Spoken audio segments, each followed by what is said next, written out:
마태복음 9장 1절에서 13절 말씀 우리 한 목소리로 같이 읽겠습니다.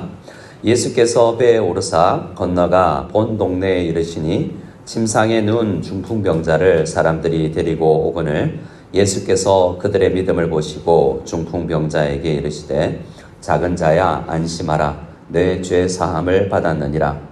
어떤 서기관들이 속으로 이르되 이 사람이 신성을 모독하도다.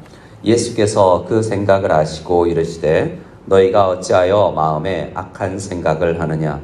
내 죄 사함을 받았느니라 하는 말과 일어나 걸어라 하는 말 중에 어느 것이 쉽겠느냐. 그러나 인자가 세상에서 죄를 사하는 권능이 있는 줄을 너희로 알게 하려 하노라 하시고 중풍병자에게 말씀하시되 일어나 내 침상을 가지고 집으로 가라 하시니 그가 일어나 집으로 돌아가거늘 무리가 보고 두려워하며 이런 권능을 사람에게 주신 하나님께 영광을 돌리니라. 예수께서 그곳을 떠나 지나가시다가 마테라 하는 사람이 세관에 앉아 있는 것을 보시고 이르시되 나를 따르라 하시니 일어나 따르니라. 예수께서 마태의 집에서 앉아 음식을 잡수실 때에 많은 세리와 죄인들이 와서 예수와 그의 제자들과 함께 앉았더니 바리새인들이 보고 그의 제자들에게 이르되 어찌하여 너희 선생은 세리와 죄인들과 함께 잡수시느냐. 예수께서 들으시고 이르시되 건강한 자에게는 의사가 쓸데없고 병든 자에게라야 쓸데있느니라. 너희는 가서 내가 긍휼을 원하고 제사를 원하지 아니하노라 하신 뜻이 무엇인지 배우라. 나는 의인을 부르러 온 것이 아니요 죄인을 부르러 왔노라 하시니라. 아멘. 오늘 말씀에 보면 두 사람이 비교되고 있습니다. 한 사람은 1절에서 8절에 나오는 침상에 누운 중풍병자이고요. 또 한 사람은 9절에 이후부터 나오는 마테라 하는 세리입니다. 이 세리는 예수님의 12제자가 되었고 이 복음서를 쓰고 있는 사람이죠. 그 둘과 비교되는 사람들 그룹이 있는데요. 3절에 나오는 서기관이 있고요. 그리고 11절에 나오는 바리새인들이 있습니다. 그래서 마태는 오늘 이 9장 1절에서 13절을 통해서 우리가 어떤 사람이 되어야 하겠느냐라는 것을 이야기해 주고 있습니다. 먼저 침상에 누운 중풍병자를 한번 보죠. 예수님께서 1절 말씀에 의하면 이제 배를 타시고 갈릴리 바다를 건너서 가다라 지방에서 다시 가버나움 본 동네라고 이야기하고 있는데요. 예수님께서 태어나신 곳이 아니라 이사 오셔서 가족들이 살고 있는 갈릴리 지역 사역의 본거지라고 할 수 있습니다. 그곳에 예수님께서 오셨는데 예수님께 사람들이 한 중풍병자를 데리고 왔죠. 근데 그들에게 예수님께서 어떻게 행하시느냐 2절 말씀을 보면 그들의 믿음을 보시고 뭘 보시고요? 그들의 믿음을 보시고 그러면 그들이 누군가라고 생각해 볼 필요가 있습니다. 중풍병자인가? 중풍병자를 메고 온 침상에 메고 온 사람들인가? 마가복음 2장의 말씀에 보면 네 사람이 왔다라고 이야기하는데요. 분명 그들 가운데 중풍병자도 포함되어 있을 것입니다.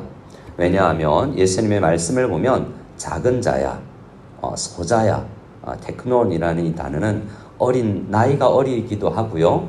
사랑을 담아서 내 아들처럼 부르는 말인데요.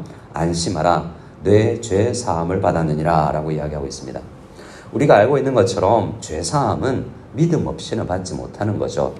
그래서 이 중풍병자를 메고 온 네 사람도 믿음이 있었겠고 또 이 병자 자신도 믿음이 있었다라는 것을 볼 수 있습니다. 그러면 침상에 누운 중풍병자는 어떻게 믿음을 가지게 되었을까? 우리는 알 수 없지만 유추해 본다면 이를 예수님께 데리고 온 사람들이 예수님의 말씀을 언젠가 듣고 산상수훈이나 예수님의 설교나 사역을 보고 이분이야말로 이 사람의 문제를 해결할 수 있다라고 생각하고 그에게 복음을 전하였겠죠. 그래서 누워서 움직일 수 없던 이 사람도 교회를 갈 수 있거나 한 사람이 아니지만 이 사람도 복음을 알고 믿음을 가지게 된 것입니다. 그래서 이 문제에 자기에게 있는 가장 큰 문제가 해결된 거죠. 사실 침상에 누워있는 중풍병이 그에게 가장 큰 문제로 보이지만 예수님의 말씀을 보면 그에게 죄가 있다는 것이 가장 큰 문제였습니다.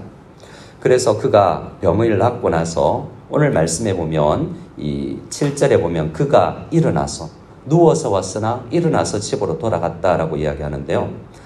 누가복음 말씀에 보면 누가복음 5장 말씀에 보면 그가 하나님께 영광을 돌리며 돌아갔다라고 이야기합니다. 그가 죄사함을 받은 것에서 하나님께 영광을 돌린 것이죠.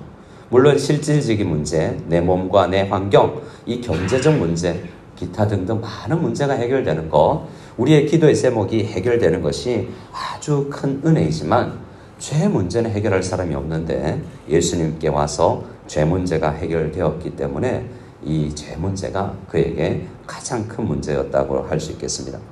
근데 이 본문이 드러내는 것은 3절에 이 현상, 이 앞에 8장에서 나왔던 바람과 바다를 잠잠케 하시는 하나님의 능력, 예수님의 능력보다 사실 더 큰 예수님의 권능은 죄사함의 권능이거든요.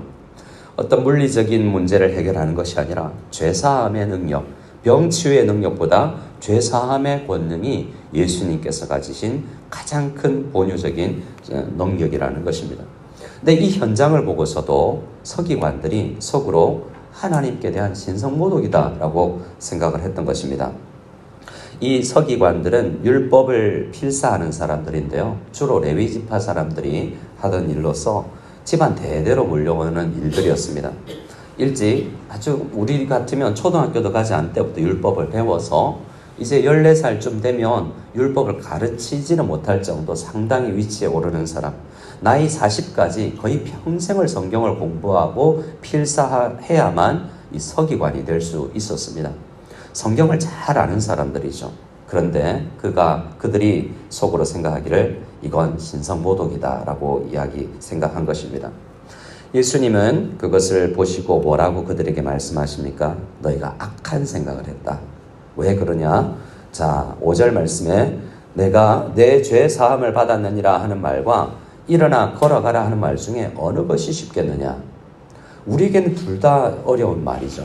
문장 자체는 쉬운 말이지만 이것은 우리가 둘 다 할 수 없는 일입니다. 하지만 일어나 걸어라 하는 말은 병원에서도 할 수 있는 말이지만 내 죄 사함을 받았느냐라는 말은 그냥 할 수 없는 말이죠. 예수님도 그냥 할 수 없습니다. 죄 사함 받았다라는 말은 예수님의 십자가의 보혈의 공로 없이는 할 수 없는 말입니다. 말로는 할 수 있지만 죄 사함은 그냥 말로만 하는 것이 아니고 예수님께서 사람의 몸을 입고 이 땅에 오셔서 십자가에 달려 피를 흘리고 고난을 받으셔야만 죄 사함의 은혜가 있고 그 공로로 인하여서 선포할 수 있는 것입니다. 그래서 이건 쉬운 일이 아니에요. 예수님께서도 하나님이시지만 사람으로서 이 일은 참으로 어려운 십자가의 고난을 지나가고서야 하는 일입니다.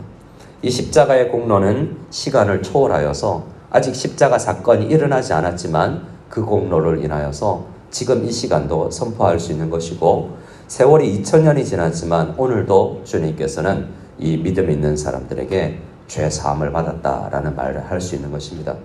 그래서 이 말을 듣고 생각해야 되는 것은 6절에 그러나 인자가 세상에서 죄를 사하는 권능이 있는 것을 너희가 알고 있는 모든 지식을 동원하여서 깨달아야 한다라는 말씀인 것입니다.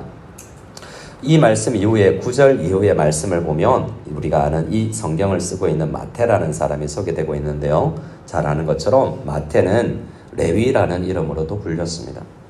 한번 생각해 보면요. 이 마태는 레위라 불리는 마태는요. 가버나움의 세리로서 살고 있는데요.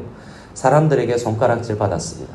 아마도 레위라는 이름이 레위 지파는 아니지만 알페오의 아들인 이가 알페오가 이름을 지어줄 때는 레위라는 이름에 합당한 선, 하나님께 온전히 헌신된 그런 인생을 살기를 바라면서 부모가 이름을 지어 주었을 텐데 그는 돈을 쫓았습니다. 그 과정에 무엇이 있었는지, 그의 인생 역정에 뭐가 있었는지는 모르지만 그는 지금까지 자기 이익만을 추구하고 돈밖에 모르는, 어떠한 손가락질을 받아도 웬만한 사람들의 욕을 들어도 나는 돈이 좋다. 이 물질 만능주의로 살아온 사람이라고 할 수 있습니다. 유대인들로서 이 세리가 된다는 것은 정말 쉽지 않은 일이거든요. 오늘날 조직 폭력배가 되거나 아니면 우리가 감옥이나 들락거리는 정도의 아주 낮은 우리 손가락질 받는 그런 인생을 사는 것이나 마찬가지였던 것입니다. 부모의 기대와 하나님의 기대로 살지 못했던 사람. 그런데 그를 예수께서 불러주셨어요. 지금 이 사람은 중풍병자와 함께 하나님의 놀라운 은혜를 경험한 거죠. 이 은혜를 경험한 마태는 어떻게 합니까? 친구들을 초청합니다. 자기 같은 사람을 불렀던 거죠. 10절 말씀에 예수께서 마태의 집에서 앉아 음식을 잡수실 때라고 이야기하는데요. 많은 세리와 죄인들이 왔다라고 이야기합니다. 그런데 병행복문인 누가복음 5장을 보면 마태가 초청을 했다고 그래요. 여러분, 우리는 비슷한 사람이 보이지 않습니까? 어떤 이 교육방송을 보니 둘째로 자란 엄마가 둘째 아기가 눈에 밟힌다라는 거죠. 막내로 자란 사람은 자기 같은 막내가 보입니다. 어떤 직업군에 있으면 그 직업군이 보이죠. 사모는 사모의 마음을 알게 되고 또 어떤 직업군이나 어떤 사역을 하면서도 나와 비슷한 사람이 보이게 됩니다. 이제 곧 우리 3월부터 남성구역을 시작하는데요. 목사보다 성도 여러분들께서 직장인들이 직장인의 마음을 더 잘 알아주는 거죠. 그래서 그 모임이 힘이 있어지게 되는 것입니다. 마태가 자기 집에서 다른 세리와 죄인들과 함께 예수님과 앉아 음식을 먹는 장면, 그것은요, 죄인에게 손을 대는 것보다 더 큰 은혜입니다. 앉아서 예수님과 음식을 먹는다는 것은 요한계시록 3장 말씀에 누구든지 마음을 열고 나를 믿고 말씀을 듣고 나를 믿으면 나와 더불어 먹는다라고 이야기하지 않습니까? 이만큼 큰 예수님과의 교통이 축복이 없는 것입니다. 그 은혜를 누리고 있는 현장을 누가 봅니까? 11절에 보면 바리새인들이 봐요. 근데 그들은 이 앞서 3절에 나왔던 서기관들처럼 이 유대 사회에서 가장 존경을 받는 이 구별되었다, 거룩한 자라고 분리된 자라고 이름 지어진 이 유대 사회에서 가장 존경받는 도덕군자라고 할 수 있습니다. 율법대로 살려고 애썼던 사람이죠. 그런데 그들은 율법의 참된 의미가 예수님에게 있다는 것을 알지 못합니다. 긍휼에 있다는 것을 알지 못합니다. 그래서 예수님의 제자들에게 힐난하고 핍박하고 욕하고 있는 것이죠. 그것을 또 들으시고 예수님께서 뭐라고 이야기하냐면 12절 13절에 우리가 잘 아는 것처럼 나는 죄인 위에서 왔다. 너희도 죄인이다. 너희는 분리되었다고, 죄에서 분리되었다고, 세리와 죄인들에게서 분리되었다 생각하고 죄인이 아니라고 생각하지. 그런데 너희도 죄인이야 라고 이야기하는 것입니다. 의인은 없나니 하나도 없다고 말했습니다. 그들이 어릴 때부터 배웠던 율법을 통해서 그들은 나도 죄인이구나 라는 것을 깨달았어야 되는데 그들은 깨닫지 못했던 것이죠. 그래서 예수님께서 13절에 이렇게 말씀하십니다. 우리 13절 말씀은 같이 한번 읽어보겠습니다. 너희는 가서 내가 긍휼을 원하고 제사를 원하지 아니하노라 하신 뜻이 무엇인지 배우라. 나는 의인을 부르러 온 것이 아니요 죄인을 부르러 왔노라 하시니라. 아멘. 이 말씀 앞에 보면 긍휼히 여겨라 라는, 그냥 불쌍한 사람들을 불쌍히 여겨라 라는 말로 들릴 수 있지만 사실 이 말씀은 그들이 잘 알고 외우고 공부한 말씀, 호세아 6장 6절 더 묵상해라 라는 말씀입니다. 예수님께서 이 말씀하실 때 우리는 호세아가 떠오르지 않을 수 있지만 율법에 익숙한 그들은 호세아 6장 6절이구나 라는 것을 떠올릴 수 있습니다. 여기에 내가 긍휼을 원하고 라는 것은 이 원어로 호세아서의 한글 성경하면 인애를 원하고 라고 되어 있는데요. 이것은 우리가 많이 들어보셨을 헤세드라는 단어입니다. 긍휼이, 그들은 언약적 사랑을 어겼지만 사람들은 언약적 사랑을 어기지만 영원히 신실한 주님께서 그 언약을 지키시기 위해서 이 땅에 오셔서 죄인들을 찾고 계신 그것을 그들은 알아야 된다는 것입니다.